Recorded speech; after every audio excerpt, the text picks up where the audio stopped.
In the previous lesson, we went through steps 1 and 2, both of which have to be accomplished during the pre-processing of the reason for absence column.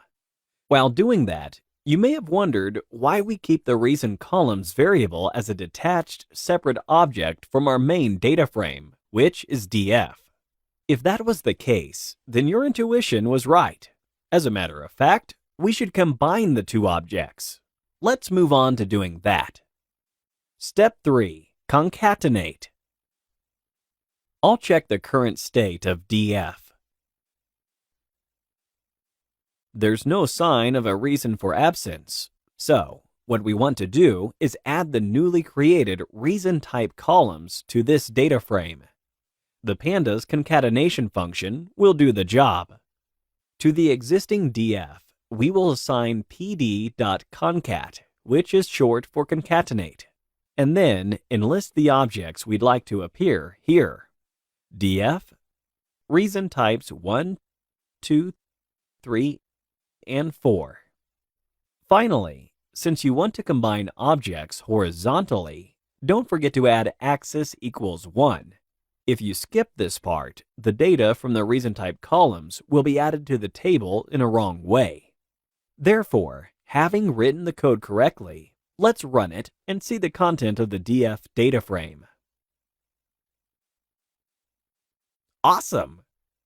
The 4 columns have been added to the right side of our table. Basically, we are done manipulating the information we had about reason for absence. So many words were necessary to analyze only one of the columns in our data frame. Did you expect that? Apparently, sometimes there can be multiple perspectives from which one could look at a particular column. And that's the case we had here. Nevertheless, we are glad the given dataset provided the grounds for discussing such a multi-dimensional problem. Before we move on to analyzing the next column in our data frame, let me show you a couple of important data pre-processing techniques. First, leaving the columns named as 0, 1, 2, and 3 would be strange, right?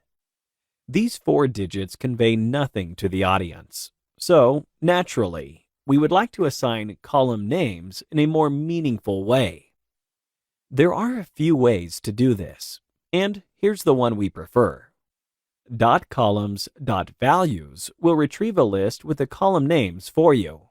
What we want to do is create a new list and assign its elements as the column names of df. Here's how we can achieve this. We'll create a variable called column_names, and we'll initially assign to it the list just obtained. Hence, I can copy and paste it here. Then, I'll rename the last 4 columns to reason 1,